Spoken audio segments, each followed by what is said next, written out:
Oke, masih di operasi bilangan pecahan. Kali ini membahas tentang perkalian, perkalian dan pembagian.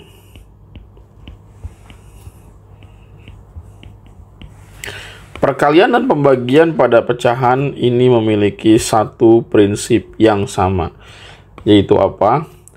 Operasikan operasikan pembilang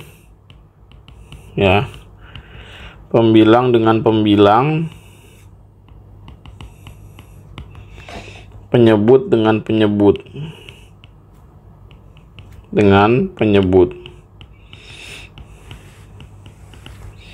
jadi dioperasikan pembilang dengan pembilang, penyebut dengan penyebut. Nah, ini konsep dasarnya.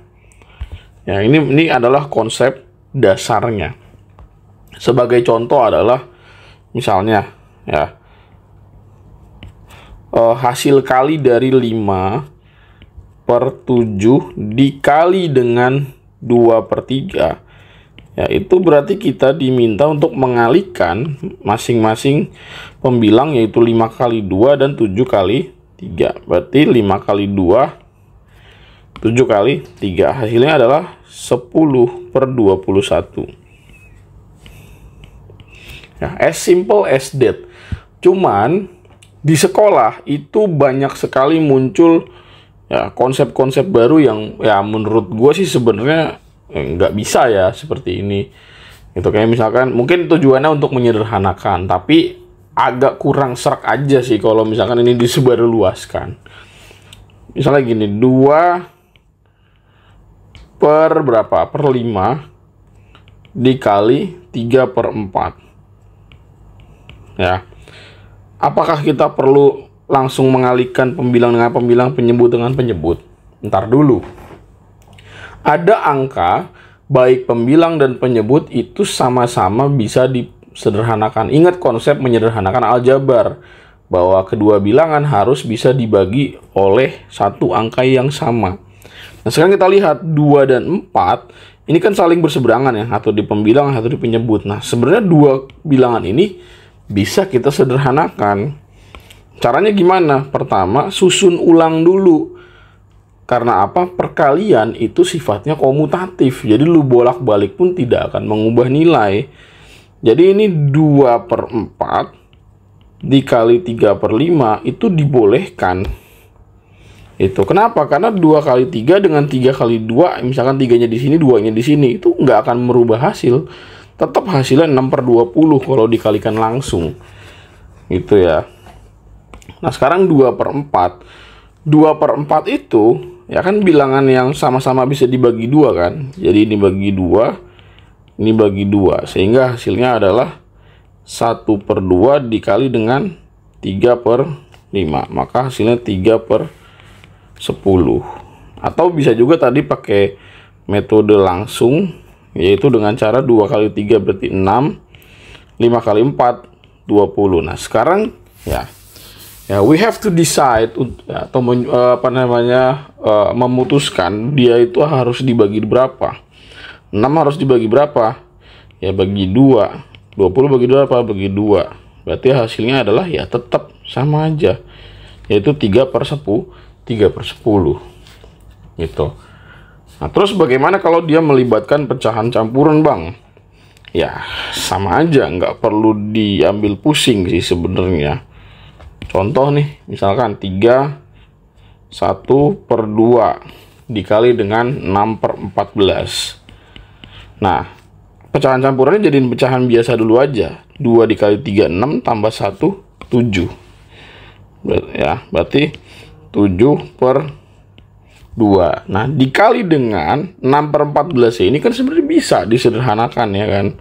Sama-sama bagi berapa? 6-nya dibagi 2, 14-nya dibagi 2. 6 bagi 2 3, 14 bagi 2 7 gitu. Nah, ini boleh kita tuker posisinya jadi 7/7 dikali 3/2. 7 dibagi 7 1. Nah, 1 dikali 3/2 ya hasilnya 3/2 gitu. Nah sekarang untuk pembagian. Nah pembagian ini sih yang paling agak fatal menurut gua, karena di sekolah kan diajarinnya bahwa kalau dibagi itu ya kita tinggal membalik yang sebelah kanan lalu tandanya berubah jadi kali. Jadi pembagian itu sebenarnya adalah perkalian lalu kemudian dia dibalik gitu. Ya gimana ya, mau gua salahin juga hasilnya bener gitu, tapi prosesnya aja yang kurang tepat menurut gua. Karena kita nggak tahu itu muncul dari mana. Cara kayak gitu kenapa bisa dibalik gitu kan? Apa sifat lain dari perkalian kok bisa kita buat balik gitu? Kalau kata gua sih ya itu tuh sebenarnya cuman berdasarkan pola aja, bukan karena emang itu sifat asli dari matematika bisa seperti itu. Jadi cuman sekedar membaca atau menemukan pola aja. Contoh misalkan 5/3. 5/3 ya dibagi dengan berapa? 15/2.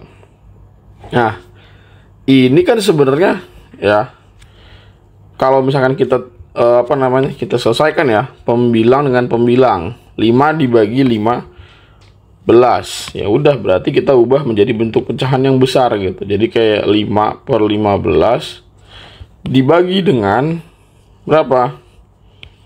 Dibagi dengan 3/2. Nah ini bisa kita sederhanakan nih, yang 5/15 ini bagi 5, ini bagi 5, sehingga bentuknya adalah 5 dibagi 5 itu 1, 15 dibagi 5 berarti 3 ya, 1/3/3/2.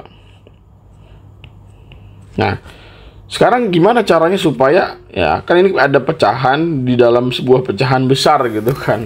Nah gimana caranya pecahan di bawah ini berubah ya, bukan pecahan lagi tapi bilangan bulat. Ya udah kita upayakan aja gimana 3/2 ini caranya supaya jadi 1 ya. 3/2 hanya akan menghasilkan 1 kalau dia dikali dengan kebalikannya. Nah 3/2 itu dikali dengan 2/3 gitu ya. 3 kali 2 6, 2 dikali 3 6, 6 bagi 6 ya 1 gitu.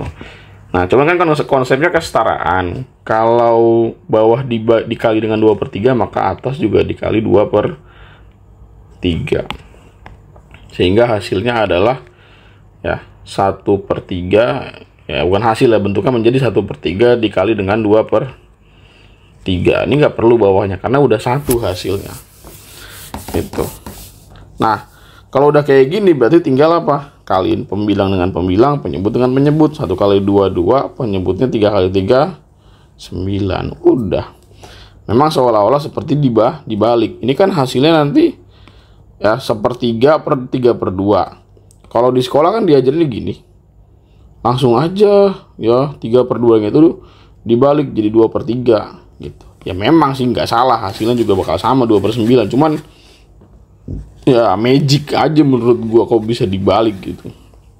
Padahal ya ini alasannya supaya nanti yang bawahnya ini jadi hasilnya 1 ya, maka dikali dengan 2/3 ya, kebalikannya atau berkebalikan dari 3/2. Nah nggak harus 3/2 ya, bisa bilangan lain tergantung kondisinya ya. Jadi jangan wah kata babe harus 3/2, tidak, wah itu Anda yang ngadi-ngadi itu. Contoh lagi nomor 5.